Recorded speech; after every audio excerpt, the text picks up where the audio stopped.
കൂടുതൽ വാർത്തകളും വീഡിയോകളും കാണാൻ ഈ ചാനൽ സബ്സ്ക്രൈബ് ചെയ്യുക. കൂടെ ബെൽ ബട്ടൺ അമർത്തുക. Please subscribe our channel.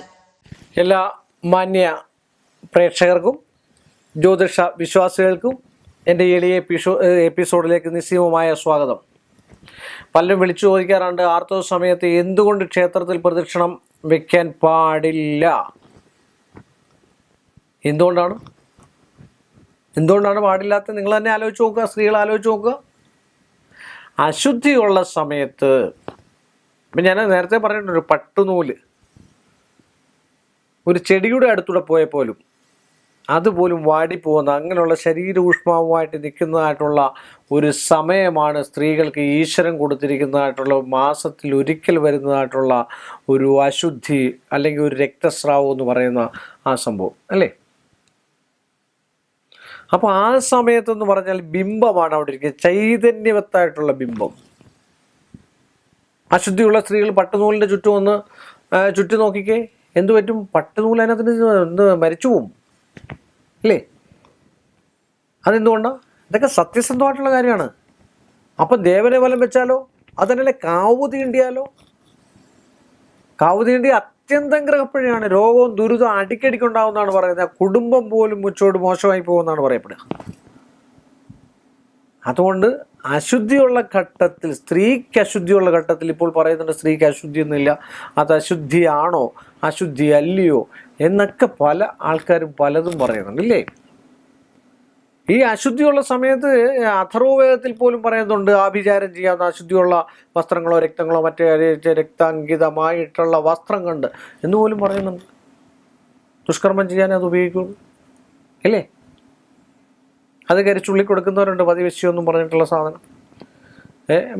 നിഗൂഢ മന്ത്ര ജപത്തോടു കൂടി ഉള്ളി കൊടുക്കുന്ന ആൾക്കാരുമുണ്ട്. അപ്പം അതുകൊണ്ട് ഒരു കാരണവശാലും നമ്മുടെ മനസ്സിനും ശരീരത്തിനും എപ്പോൾ നമ്മൾ അശുദ്ധിയിലാണെന്ന് നമുക്ക് തോന്നുന്നു, ഒരു കാരണവശാലും ദേവവിഗ്രഹത്തിലോ ദേവചൈതന്യത്തിലോ അത് വ്യാപിക്കാൻ പാടില്ലാത്ത രീതിയിൽ നമുക്ക് അനുഗ്രഹകലയ്ക്ക് വേണ്ടിയാണ് ക്ഷേത്രങ്ങളൊക്കെ പണിത് വെച്ചിട്ട്, നിഗ്രഹത്തിനല്ല, നമ്മളെ അനുഗ്രഹിക്കാൻ വേണ്ടി. നമ്മൾ ചുമ്മാ ഒരു ക്ഷേത്രത്തിലും പോകത്തില്ല,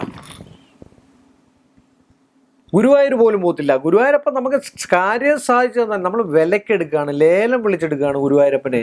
ഓക്കെ അല്ലേ, എനിക്ക് ഇന്നത് സാധിച്ചാൽ ഞാൻ തുലാഭാരം നടത്തിയിരിക്കും. അല്ലാതെ ഇന്ന് വരെ ആരും തുലാഭാരം പറഞ്ഞിട്ടില്ല. ഞാനെന്നാ വരുന്ന കൂട്ടത്തിൽ ഞാൻ ഒരു തുലാഭാരം ചെയ്തേക്കാമെന്ന്. ആരും കാശ് പോകത്തില്ലേ? എൻ്റെ മോനെ ഗൾഫിൽ വിട്ട് കഴിഞ്ഞാൽ 5 തുലാഭാരം പഞ്ചസാര കൊണ്ട് ചെയ്തേക്കാം. എനിക്കൊരു വീട് വെച്ച് കഴിഞ്ഞാൽ ഇവിടെ പഴം കൊണ്ട്, കദളിപ്പഴം കൊണ്ട് തുലാഭാരം ചെയ്തേക്കാം. ഇതൊക്കെ അശുദ്ധിയുള്ള സമയത്ത് നമ്മൾ തന്നെ ഒന്ന് ആലോചിച്ച് നോക്കി, ചെയ്യാൻ പാടുണ്ടോ? നമ്മളെപ്പോഴും നമ്മുടെ ശരീരത്തിൻ്റെ, ഞാനതിൻ്റെ ഒരു സയൻസ് ആ ഒരു രീതിയിൽ പറഞ്ഞു എന്നേ ഉള്ളൂ. കാര്യം ശരീര ഊഷ്മാവിനുള്ള വ്യതിയാനങ്ങളെക്കുറിച്ച് മനസ്സിലാകാൻ വേണ്ടി. ഇത് വിശ്വസിക്കാൻ വയ്യാത്ത ആൾക്കാരുണ്ട്, അതല്ലേ. അതുകൊണ്ടാണ് ഇത് ഇത്രയും ഒരു ജ്യോതിഷ സംബന്ധമായിട്ടുള്ള വിഷയങ്ങളൊക്കെ കാട് കയറി ഇങ്ങനെ വിശദമായിട്ട് പറഞ്ഞു കൊടുക്കേണ്ട ഒരു അവസ്ഥ വരുന്നേ. പഴയ കാലത്ത് അങ്ങനൊന്നുമില്ല, ഇത്രേ ഉള്ളൂ. അശുദ്ധി സമയത്ത് പോകരുത്, അത് അശുദ്ധിയാണ് എന്ന് പറഞ്ഞങ്ങ് നിർത്തും, 2 വാക്കുകൊണ്ട്. അതുകൊണ്ട് ഇങ്ങനെയൊക്കെയുള്ള സമയത്ത്, അതുപോലെ കുളിക്കാതെ, ദേവാരം ഒന്നുമില്ലാതെ,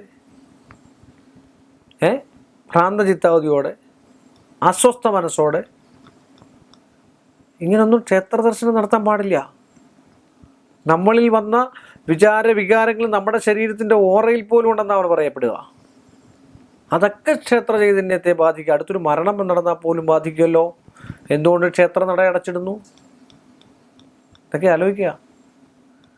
ചൈതന്യമാണ് ഇത്, പ്രപഞ്ചത്തിൽ കുടികൊള്ളുന്ന സംഭവങ്ങളാണ്. ഒരു ശക്തിമത്തായിട്ടുള്ള ഒരു ശക്തി പ്രപഞ്ചത്തിലുണ്ട്. അതാണ് ഞാൻ എപ്പോഴും പറയുന്നത്, അന്ധവിശ്വാസങ്ങളുടെ പുറകെ പോകാതെ വിശ്വാസങ്ങളുടെ പുറകെ പോവുക. അതാണ് ജ്യോതിഷം.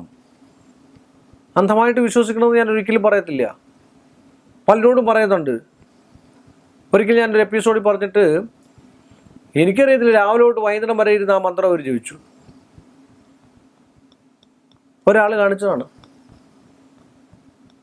പക്ഷെങ്കിൽ അവർക്കൊരു 40-50% പ്രയോജനം ഉണ്ടായി. അവരതേ രീതിയിൽ വിളിച്ചു പറഞ്ഞു. പക്ഷെ അവരെന്താ, ആ കഷ്ടനഷ്ടങ്ങൾ വന്നപ്പോഴാണ് ഈശ്വരനെ വിളിക്കുന്നത്. അല്ലാത്ത സമയത്ത് ഈശ്വരനെ തള്ളി പറയും.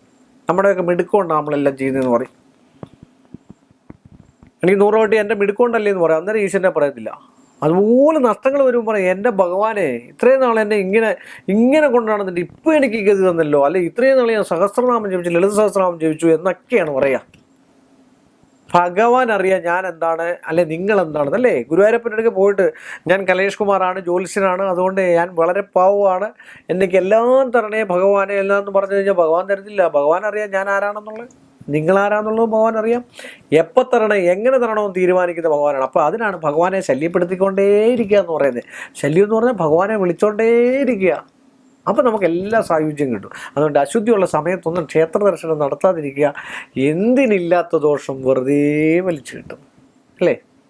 അതുകൊണ്ട് ഇത്രയും പറഞ്ഞുകൊണ്ട് ഈ എപ്പിസോഡ് ഞാനിവിടെ വൈൻഡപ്പ് ചെയ്യുന്നു. മറ്റൊരു വിഷയമായി നിങ്ങളെ കാണുന്നതുവരെ നിശ്ചയമായ നന്ദിയും കടപ്പാടും. കൂടുതൽ വാർത്തകളും വീഡിയോകളും കാണാൻ ഈ ചാനൽ സബ്സ്ക്രൈബ് ചെയ്യുക. കൂടെ ബെൽ ബട്ടൺ അമർത്തുക. Please subscribe our channel.